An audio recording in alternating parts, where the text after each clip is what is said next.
Diingatkan lagi, nak, kalau milih circle pertemanan yang baik ya nak, gabung sama orang-orang solih ya nak, lihat teman kamu, almar'u ala dini khalilihi kata Rasulullah. Seseorang itu bagaimana agama temannya. Kalau temannya baik, kita ikut baik. Kalau temannya tidak baik, kita juga jadi orang tidak baik.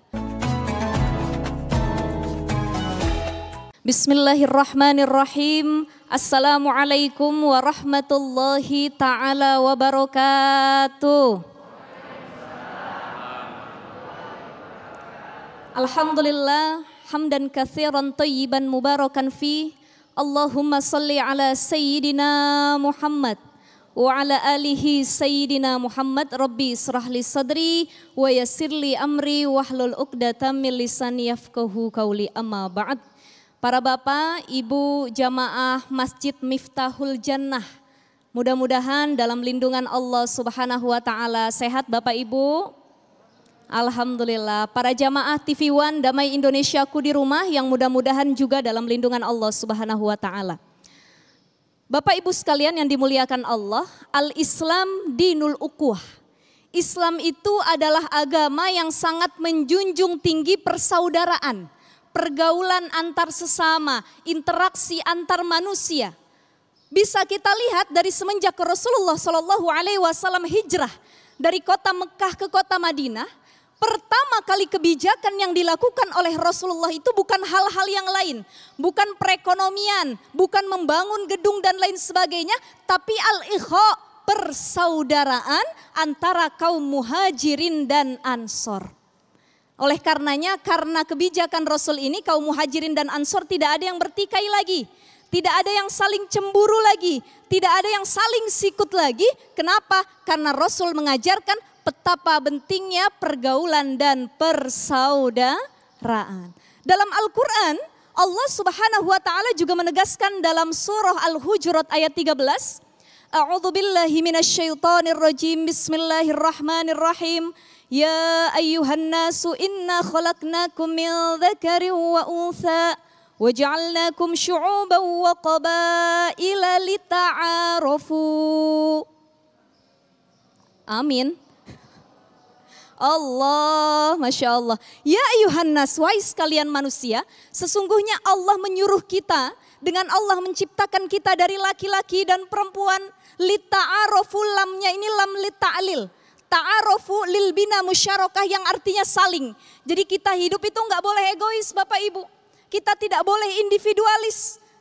Mementingkan kepentingan diri sendiri tanpa mau berinteraksi dengan yang lain. Na'udzubillahi min zalik. Tapi bukan berarti Islam sangat-sangat menganjurkan pergaulan lantas kita melewati batas yang sudah disyariatkan Islam.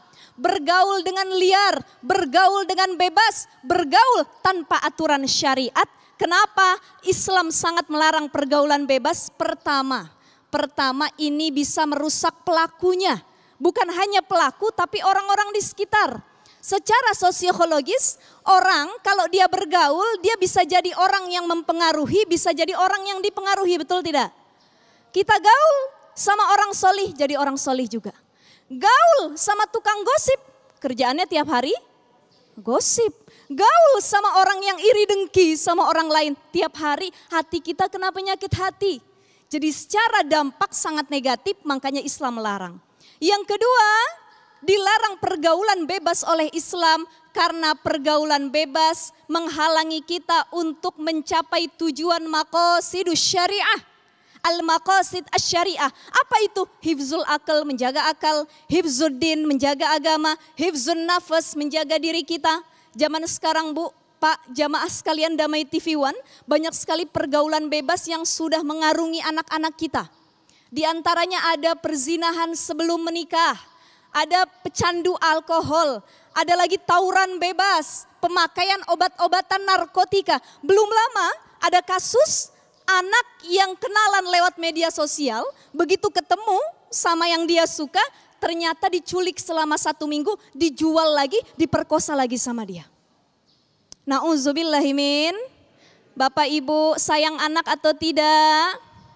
Anak kalau maghrib belum pulang dicariin gak? Benar?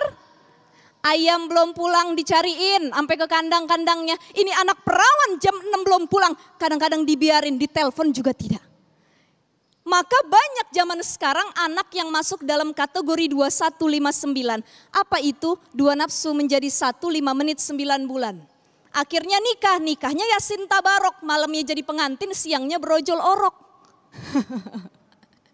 Masya Allah, na'udzubillahi min zalik. Jadi Bapak Ibu sekalian, bagaimana sebagai orang tua, kiat-kiat agar anak-anak kita tidak masuk ke dalam jurang pergaulan bebas.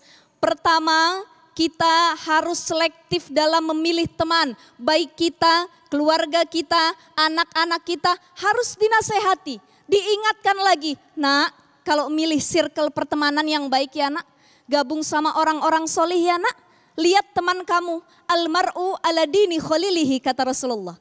Seseorang itu bagaimana agama temannya. Kalau temannya baik, kita ikut baik. Kalau temannya tidak baik, kita juga jadi orang tidak baik. Bapak Ibu sekalian, Damai TV One yang dimuliakan Allah Subhanahu wa taala. Oleh karenanya jangan lupa kita minta doa sama Allah. Ya Allah, kumpulkan aku bersama orang-orang solih. Mudahkan aku bergaul dengan orang-orang solih. Ada ungkapan yang mengatakan kun ma'allah. Idza lam takun ma'allah, fakun ma'aman ma'allah. Jadilah kalian orang-orang yang dekat sama Allah. Kalau kita nggak bisa dekat sama Allah, maka jadilah orang yang dekat sama orang-orang yang dekat sama Allah. Jadi sebisa mungkin kumpul sama orang solih. Ibu bapak sekalian, orang yang bergaul dengan orang solih itu pilihan. Kata Imam Ibnu Athaillah As-Sakandari mengatakan lam yusil ilaihim illa man arada ayyusilahu ilaih. Tidak akan bisa bergaul sembarangan orang dengan orang-orang solih kecuali Allah yang menghendaki kita bisa berkumpul dengan orang-orang solih. Insya Allah. Nih kayak gini ibu-ibu datang ke TV One, Masya Allah pengajian. Ini berkumpul dengan orang-orang solih. Depan kita orang solih semua, insya Allah.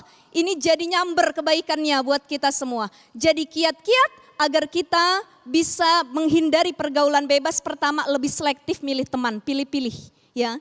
Yang kedua, dalam kitab Sifwatus Safwa dijelaskan Imam Abu Bakar bin Abdullah mengatakan, kalau kita pengen bergaul dalam masyarakat, dalam keseharian kita, ada beberapa yang harus kita perhatikan. Pertama, idza ra'aita man huwa akbaru minka. Kalau kamu ketemu orang yang lebih tua, lebih sepuh, lebih jauh umurnya dari kita, fakul, maka katakanlah, hadza sabaqani bil imani wal amalis salih fahuwa khairun minni. Orang ini yang lebih tua dari aku, lebih banyak amal solihnya, lebih beriman sama Allah, dan aku yakin selama hidupnya dia lebih baik daripadaku. Jadi kalau ketemu yang tua begitu Bu, ya kita selain harus hormat, kita bilang kita masih ketinggalan dalam amal solih. Yang kedua, wa idza ra'aita man huwa asgharu minka. Kalau kamu ketemu orang-orang yang lebih muda, lebih kecil dari kita, jangan lantas marah. Pak, Bapak, kalau udah biasa jadi imam masjid, ada yang muda jadi imam masjid marah atau enggak? Benar. Jadi terkadang hati kita masih ada iri dengkinya. Padahal kata Imam Bakar bin Abdullah mengatakan kalau ketemu yang lebih muda, fakul, maka katakanlah sabaqtuhu ila zunubi wal ma'asi fahuwa khairun minni. Aku ternyata lebih tua dan lebih banyak aku yakin dosa daripada yang masih muda. Itu hal-hal yang bisa kita lakukan dalam kehidupan bermasyarakat. Dan yang ketiga, etika yang diajarkan oleh Islam adalah kita harus senantiasa menjaga ucapan dan perkataan kita. Man kana yu'minu billahi wal yaumil akhir falyakul khairan aw liyasmut. Insyaallah kita bisa menerapkan adab-adab bergaul sesuai dengan tuntutan syariat Islam. Wallahu a'lam bissawab.